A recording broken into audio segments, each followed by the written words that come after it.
6 months, I couldn't find a job, right? It's so ridiculous. Fast forward, I'm going into the interview, right? I'm coming in, it's retail, right? So I try to dress as best as I possibly can. So I was wearing this like dumbass blazer. There was like red, blue, smart pants and like crazy funky shoes. This guy's a little bit crazy, yeah? AfterPay, oh my God, AfterPay. This app can be a savior for your life or also a destroyer of your life, okay? Biggest pet peeve with AfterPay, right? Which is when people start using it with like fucking $30 items, $20 items. Like, bruv, $10, $20, just pay it, bruv. Like, why are you doing that? I don't get it, bruv. I don't get it. What is up, guys? Welcome to another episode of the Hey Hammy podcast. On today's episode, I decided to make it a little bit more chill for everyone. It's nighttime right now.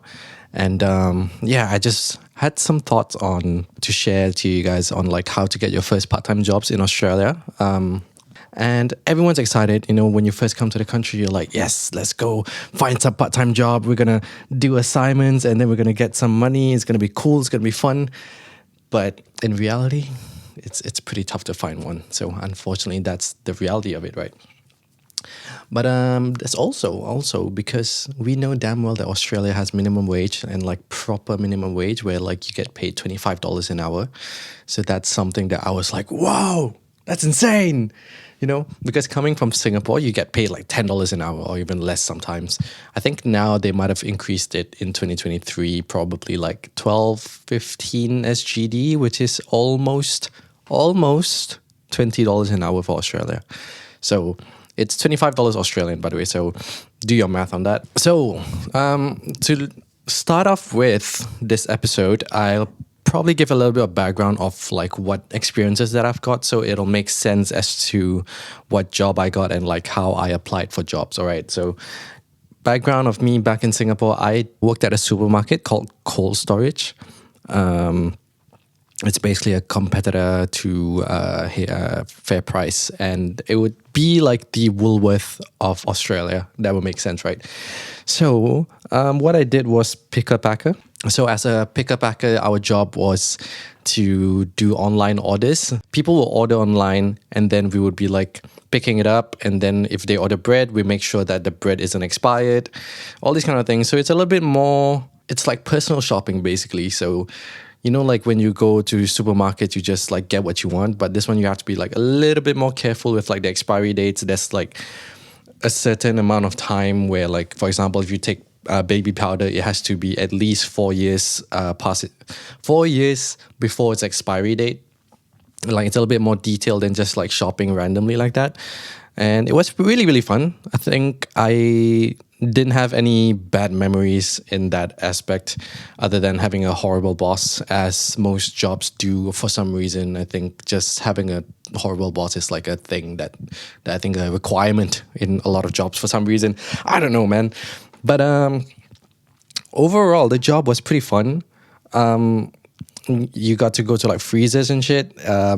Just really explore the whole, like understanding how the whole infrastructure works behind a supermarket. Even though we only did online orders, for the most part, I think we experienced a lot of like how many things go on the shelves, how things go on the shelf. And then like we had to arrange things sometimes because we took so many items. Like, for example, someone online, I don't know, man, people order a lot of weird shit online. Like some people will order like fucking 12 600 ml plain water bottles, and then they'll want like 25 of those. So like when you get that kind of order, you're just like, how the fuck am I gonna carry this shit? A lot of weird stuff happened, and like people ordering ice cream, like 50 tubs of ice cream, and then when we take that order, and then the people in the store weren't happy with like the amount of things that we took, and I'm like, that's not my fault. I'm just doing the orders. Like whatever I see on the order, I'm just taking it. Like, why are you blaming me for the thing? But it sort of explains to you how business works, or like in a business culture, like how a company works, because like sometimes people just put the blame on you and you're like, this is not my fault, I'm just doing the order. So like, what's the problem? This is not my problem. Yeah. So basically, supermarket experience. I also did like, I don't want to say restocking, but like sometimes we did a little bit just because like we knew how things worked in the supermarket, and we made like a lot of good friends. with the people in the supermarket. Like it was just me and my friend. So yeah, I worked there with one of my good friends, Brian. There was like a lot of aunties and like uncles that was working there as well, and like we made good friends with them. So it was really fun. So naturally, after that like few months of experience at that workplace, and like we had good what's the word, I guess we can't use them as reference because it's another country, but like we had a pretty good experience, and like we were good workers in general. And I decided like when I came to Australia, look, okay, I landed in Australia, I got my apartment and everything from the first episode, right? I'm gonna start finding a job within that space. So obviously, naturally, people start looking. I think almost every international student probably applied to like Coles, Woolworth, all these supermarkets, right? Like, and when you go to the supermarkets, you tend to see a few international students. So like you're like, naturally, I think I'm gonna apply for these jobs, right? So long story short, I started applying. I came here in February 2021, and then I started applying in like March after I settled everything down. Then once school started, I applied. I did have a few friends in school, or like rather just people around in school that were like, they also had jobs in Woolworth, some in Coles. So they were just like, yeah, just apply for it, mate. Like, you should be fine. Like, I'm like, okay, cool. I'll just apply it. And everything was online, like that's another weird part, like I just said in the previous episode, when you want to get an apartment, try to call them, right? Because they just don't reply through emails and stuff. But when it comes to applying for a job for Coles, everything is online. You just you send in your resume, and then they have like a questionnaire or something. Then you start to do that. And then how many hours you can work, where you can work, all these kind of things, what's your experience. And then they'll move you to the next step, which is an online interview where they have like a set of questions, and then what's your answer to them. And then not even like, they're not even involved in this part of the process. Then they have like, in situations, like in this situation, what would you do for the customer, like that kind of thing. And then you have to just record yourself on your laptop or whatever that you have, and just send them that video of you. So it was really, really awkward. I just remember using like a blazer just to like impress them, like, hey, this is me. But it was so awkward because you had to do everything online. So with this in mind, I don't know how many applications you guys send out or whatever, but for Coles specifically, I think I remembered applying for like every single Coles within Melbourne. When I say within Melbourne, I'm not saying Melbourne CBD, all right? I'm saying west, north, east, southeast, every single place possible. If you're in Melbourne, you're going to know this, all right? Preston, Richmond, Melbourne CBD, not Craigieburn. Craigieburn is way too far. Dandenong, Oakley, Caulfield, almost every single one, all right? And, with my previous experience in supermarket, that's one thing as well for you guys. Make sure you put all these things in your resume, and like, put those things that stand out, right? Like you did good customer service, or like you handle customers really well, you know how to do cashier work, that kind of thing. Those kind of things will really help. But funnily enough, I didn't get anything. Like none of them, no, they did reply. They just rejected me.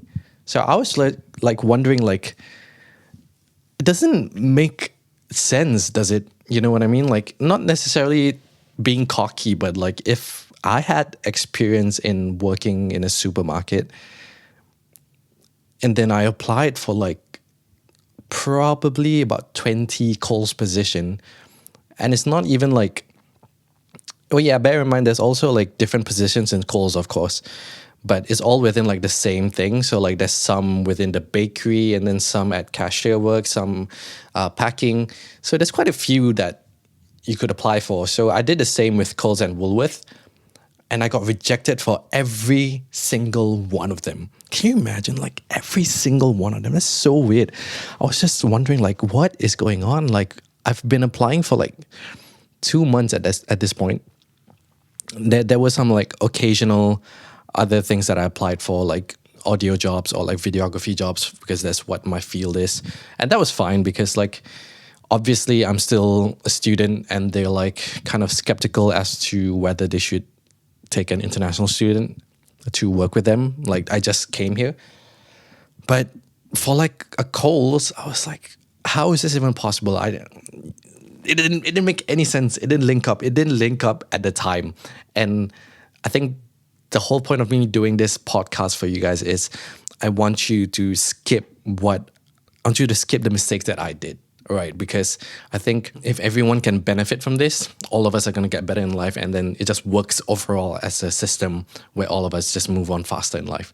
I just didn't get why they rejected me, so I decided to like just step back, focus a little bit more on my studies.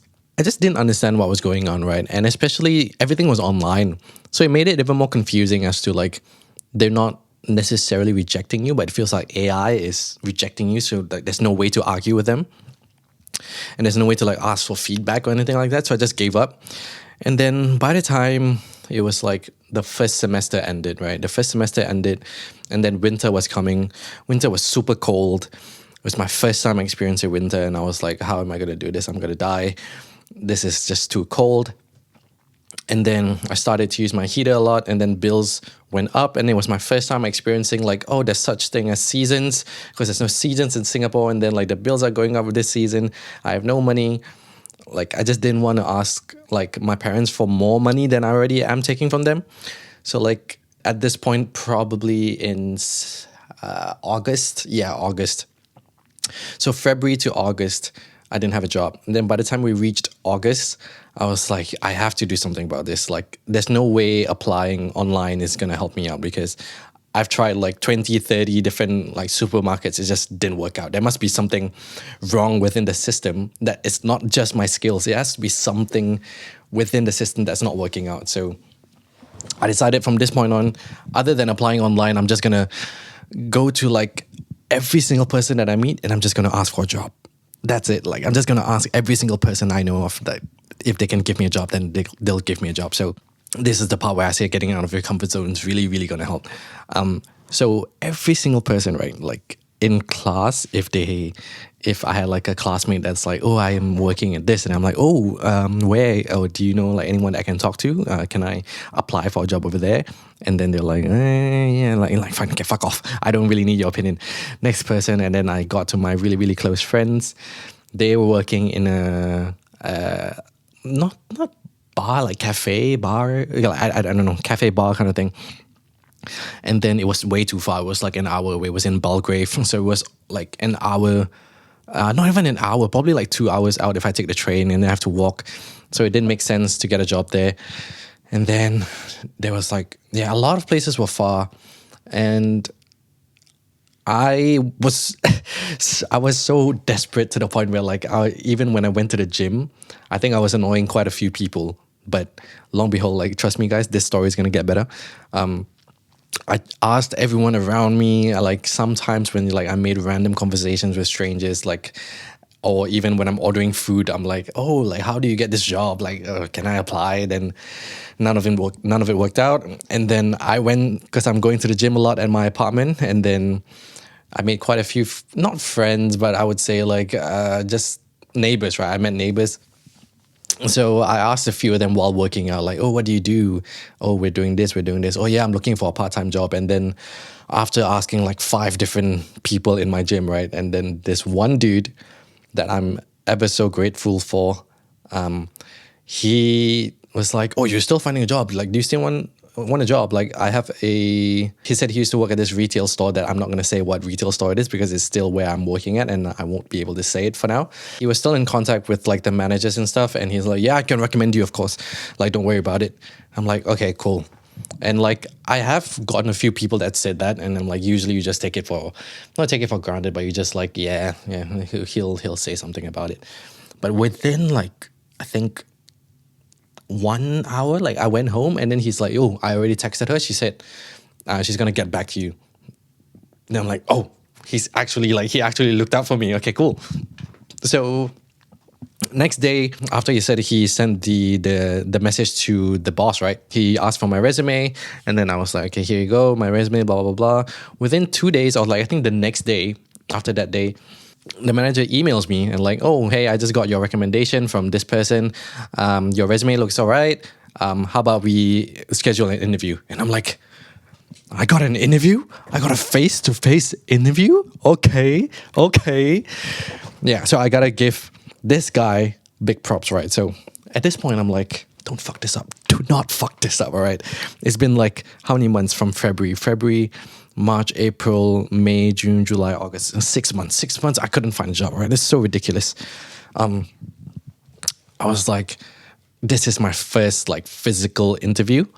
I have to do well. So right before I got into this interview, I forgot another detail. Because I applied so many jobs online that I don't even remember what job it was. There was also a cleaner job that I applied for in the same mall. All right.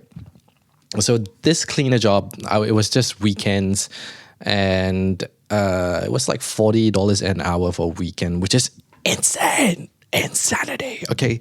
I don't know why or like how Australia has this, but I'm not complaining. All right. You get paid more on the weekends, like $35 an hour. And then, no, I don't know. Like, it depends on the job, obviously, but like, it's pretty high. It's like 1.5x of like whatever it is.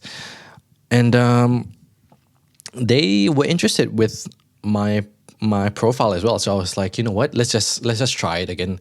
So I gave them all my details, and they were like, yeah, we want you in the job as a cleaner. And I'm like, okay, I'll just wait first, and I'm gonna go for my interview. All right, just in case, I'll take that cleaner job. All right. So fast forward, I'm going into the interview. Right. I'm coming in, it's retail, right? So I try to dress as best as I possibly can. And my fashion sense back then was just ridiculous. I was wearing this like dumbass blazer. It was like red, blue, and then smart pants and like crazy funky shoes. And then, yeah, just went in the store, asked for a manager, and then I had the interview. Number one thing I would say is go all out. Always just go all out. All right. Like don't be shy. Don't be like, oh, I used to do this. Yeah. No, just go in and be like, yeah, I used to do this. Yeah, so I can do this. Like, I just went all in for some reason, and like have like a Red Bull or like a coffee right before you go in for the interview. Just so like you're a little bit more hyped. Okay, that's one of my best advice. And then I would say, other than the supermarket, I did put my national service as part of like my resume. It's like me doing I guess I can say this, like I did police work, but I just can't share the details. But that was, in a sense, like doing police work is like customer service as well, right? So I did like just tell them like, oh, I used to handle this kind of people, and then I think customers in a retail store should be similar, and like no matter how bad the situation is gonna get, like I know how to handle these kind of things. And they were like, wow, okay, this guy went to police, okay. And I'm just getting hyped, and I'm like telling them more stories, and I'm like going all out. Yeah, take this. The thing that you have to remember, I feel like, when you look at yourself in the point of view of an employer, right? If you don't walk out of that like interview process, and the person that you just interviewed is not memorable, it's very hard for you to like, should I hire this person? Like, even if, let's say, you were a bad worker, or like you just don't know your shit, but if you were interesting, at least you're memorable enough for them to be like, okay, let's consider him, you know? Maybe he can improve on this, improve on that. And that's the whole point, right? Like, when you hire someone, you're not going to be anywhere near as good as you will be as time passes by. So like, just stand out. And I just made sure, I guess I made sure I stand out, because like I was using a dumbass red blue blazer and then like colorful shoes or whatever. Maybe they saw that and they were like, this guy's a little bit crazy, yeah. But after probably a week, they told me, congrats, you got the job. Yay, all right, let's go. I got a job in retail, and then this is the part where life, for some reason, just finds a way to not fuck you up, but like just balances things out. All right. So a small detail that I haven't brought up to you guys was that I have an aunt and uncle, like a far aunt uncle that runs a restaurant over here in Melbourne. And I already asked them like a few months back, like, if you have anything that you need help with, please let me know. Like, I'll take a job, like anything, like just give me anything I'll be able to do. Like, I want to do something outside of school as well. It was getting a little bit draining for me. And right after I got that interview done and like I got the job, then my aunt texted me and like, hey, Hamka, like, do you want to help us with our job? Like, we need a helping hand. And I'm like, damn it. Like, I would have loved to help them out and like just be part of that restaurant and like help be part of the whole thing, because like I may be paid a bit less over there, but at least I could like learn something from them, you know. And then another job, which the cleaner job was like waiting for me. Hey, we're just wondering if you could start this weekend. And I'm like, now from 6 months of having no job at all, I have 3 jobs that want me at one shot. And I'm just like, God, you just have an amazing way to just humble me and just cause more, I don't want to say trouble, but like just, what's the word I'm looking for? Hurdles for me to go through, all right? And ultimately, I decided to go with the retail one. Let me explain a little bit why. With the cleaner job, I don't know, something about my gut feeling just didn't feel like it was right. And it just felt something a little bit more like it would be something that I would be in for a few weeks or like 1-2 months and I'll be just tired of it. Because I have done something similar to that probably, or like maybe, no, wait, let me look back. Yeah, when I was like younger, when I had to help out with weddings and stuff, or like smaller gigs in my scouting days. Yeah, I was in scouts last time, all right? There was a lot of like cleaning involved, and I don't know, I just got really, really bored of it real quick, and I just knew the environment wasn't the best environment. And for the restaurant job, I decided to give it to, I asked my roommate to apply with them because they don't know who my roommate is. So obviously they would want to interview him instead. And that all worked out for the best, you know, because then I got a job in retail and it was local. So I was able to learn a lot more like local culture things and like how the work environment is like over here in Melbourne. And after that, my roommate was winning with that job. He got the job as well. So like everyone's winning and everything worked out, right? So it was really, really a whole experience that I didn't think I would ever experience like back in Singapore, because I feel like in Singapore, when you're a citizen, I feel like naturally you have the background of the country and they would want you. But when you're an international student and then you have a visa that caps your hours of work. No, wait. Last year, they didn't have a cap, but maybe not every business knew this. So, yeah, they didn't have a cap for how many hours that I could work, but maybe they thought so. And you just have no background in the country. So, like, it was a lot harder to find a job. I think a lot of international students, I think a lot of you watching this or hearing this podcast are going to face these situations. So my advice, my final advice to finding your first part-time job is ask everyone around you and ask to be referred. Be involved in a lot of like volunteer work, or like be involved in like activities in school, anything for you to just mingle around with people, because that's how you make relationships and then that's how you get to work. And to be honest, it was also my fault for not being too involved with like school events and stuff, because I don't know, I think I was a little bit too arrogant. So like, yeah, I don't know.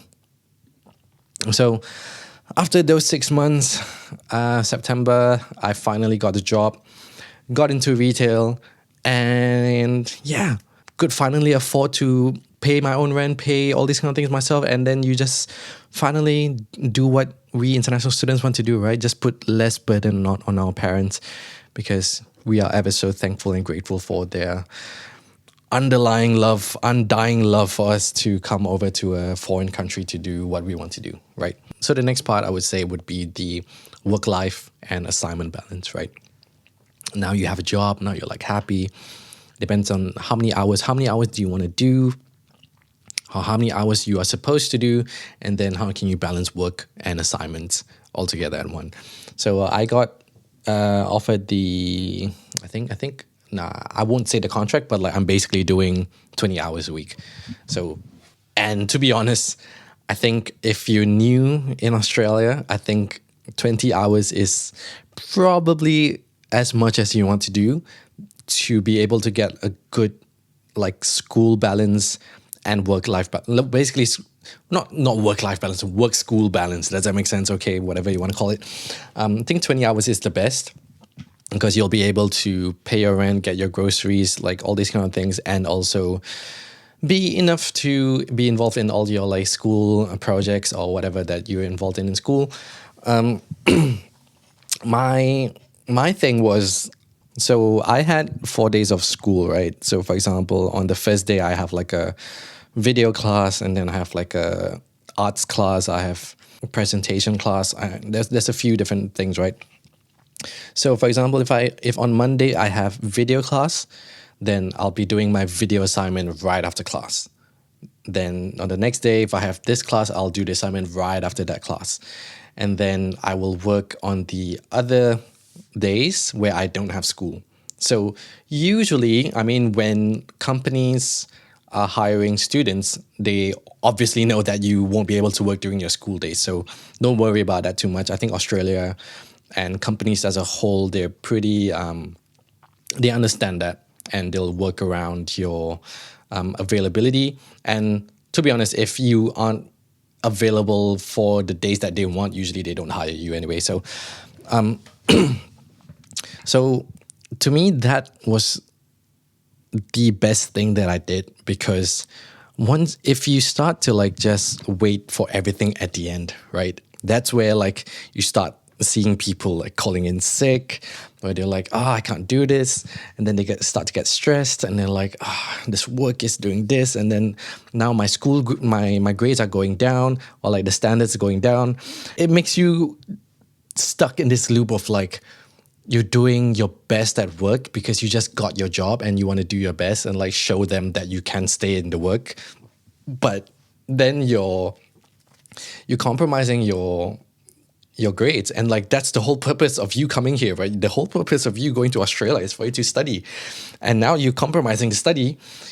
Like, what are you gonna do? So my personal tip for you guys is, after each class, just do the assignment for that class. Just straight away start doing it. It doesn't have to be a lot. Yeah, for Swinburne specifically, usually like one assignment is like within a month, and I would say depending on the assignment itself, spread it out differently. Like, as I told you guys, I did assignments right after class. But if I had an essay, like a 2,000 word essay, I would do like 300 words a day. That's it. 300 words a day. Within a week, I'm done. Like, that's it. Like, you don't have to worry anymore.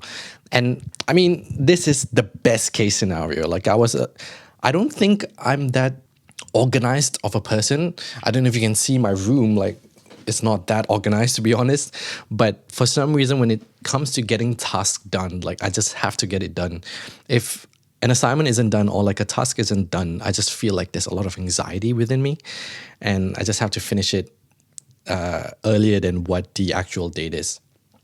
So even today, I had an assignment due tonight, but I submitted it last night just to make sure everything was right. And today is just like for me to double check, like, okay, I did everything right, it's fine. But I don't know, from what I've seen, most people that I know of, they love to do it last minute, and like people love that like under pressure work. If you like that, like, you do you, man. You do you. You do you, boo-boo, right? But I don't know, if you guys are hearing this podcast for a reason, you want advice, you want tips, so I'm just giving you my advice, right? So those are some of the advice and tips I could give you guys on like how to manage your work-life balance, because I think you got to remember, like, it's fun. Like, I'll admit, it's so fun to get the money, right? Every time you see that paycheck, you're like, I want to work more, I want to do more. But you came here to study. Work as much as you can without compromising your study. All right. So just remember that you came here to study. Do your best. Get the best grades that you can, and then the work will come naturally after you finish your school. Right. I say that, but I don't know. I'm about to graduate this year, but I'm also trying to find a job. But I'm pretty confident. All right. I'm pretty confident I'll be able to find one, just because I know I did my best in school, and I'm also putting myself out there with my projects right now. Finally, like, let's talk about spending the money, bruv. Let's talk about spending the money. Oh my God. All right. Now, I know I've been like pretty organized and like pretty responsible so far. Okay. Everything about this podcast has been kind of responsible, but I'm still a uni student. All right. I'm still like 25. Okay. I still do dumb shit sometimes. Okay. So in Australia, or like, not Australia, but I think over here they have many different ways of being paid. In Singapore, all I knew was getting paid every month. That's it. There's no other form of payment. So when I started my job, I got paid every fortnightly. All right. So that was something new. I'm like, okay, getting paid every 2 weeks. This is good. Like I can balance my money out a little bit here and there. But what did I do with my first paycheck? I think the first thing I did with my first paycheck, not that I spent like the whole thing, but I instantly just like bought headphones. Not these ones. I think it was like a $200 headphone. I have a weird obsession with headphones. Okay, like I've bought and sold like so many headphones. I think every single headphone that you guys have seen out there, I've probably bought it and then sold it. It's really, I don't want to say it's unhealthy, because I am in the audio world, so I guess I'm gonna call it a pass, right? I'm gonna call it a pass. Yeah. So groceries, I think groceries was another one that I just like went full ham with it. Like it used to be like, hey, I'm gonna buy rice, I'm gonna buy this. Next thing I know, I'm like, all right, let's buy snacks, let's buy chips, let's buy this. And I'm like, after probably like a month of like not too crazy of a spending, but I just realized like, okay, just calm down, you know. And then with the beautiful app of AfterPay. Oh my God, AfterPay. God, this app, guys. This app can be a savior for your life, or also the destroyer of your life. Okay. Now look, in no way am I a financial advisor or anything like that, but it really depends on how you use this app. All right. So basically, AfterPay is like Australia's version of like a credit card, right? But a credit card that anyone can sign up for, and there's no interest rates, and they will give you a certain amount based on how you spend. And like the more you spend, the more you pay on time, you'll be able to get more money in the AfterPay card. So you'll have to do like 4 split payments every 2 weeks. So with AfterPay, it was more like when I was buying bigger things. So like, for example, when I bought like a $400 headphone, $500 headphone. I don't want to say how many, right? Those kind of things, I paid it with AfterPay, and that helped out because like it basically minuses off every single time I get paid, and then it just made it easier for me. And then some of it didn't work out, so I sold it back. So I basically got my money back, all right? Oh yeah, another dumb purchase. I bought a PC so to play games. To be honest, playing games, guys, like as you're in school, I feel like it was a pretty good thing for me because like it just put the stress away. Yeah, I wasn't as stressed with school. Being able to lose some stress in games is a lot of fun. Yeah. Yeah, AfterPay really helps a lot. A lot of dumb things that I purchased was just a lot of headphones and like just food. I feel like a lot of food. Yeah, spending out in Australia is really, really expensive, as you know, like for food. I think the minimum that you would need to buy any meal would be like $15, which is all right, I guess, because like if you're getting paid like $20 or like $23 an hour in Australian money, and then $15 for a meal is not too bad. Like it sort of makes sense, because in Singapore it's like $10 an hour, and then a meal is like $7. So like ratio wise, I think it's still pretty good. So, but you can really save a lot of money if you like cook at home, all right? So I don't really recommend eating out too much, but know when to do it. Yeah.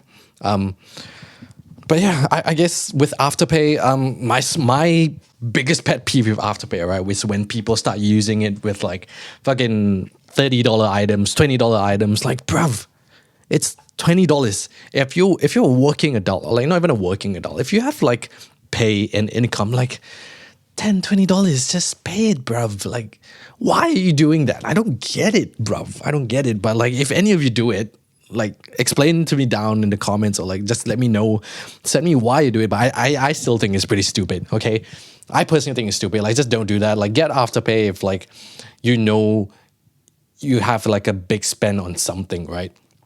Like, let's say you have a bill coming, or like a hospital bill or something that's like an emergency or whatever. Then you have an income, then I think AfterPay is a really, really good solution. Like, to be honest, AfterPay did help me right now, specifically in my life right now that I have to pay for a car and like there's like services, all these kind of things. Having AfterPay helps, because sometimes car services can go up to like what, $1,000+, right? So I just don't have the kind of money where I can just spend 1,000 straight. And then AfterPay would be really, really helpful to split those payments according to my pay. And then, like, for example, if I get paid like 1,005, like if I get paid 1,005, and then for the repayment I have to pay another $200. When I see that $200 minus out of my bank, I'm like, okay, now I can't spend too much. It's already spent on the car stuff. So it puts me in a responsible state. So not in any way am I advertising for AfterPay, but if you guys want to try AfterPay, please go ahead, because it really, really helps.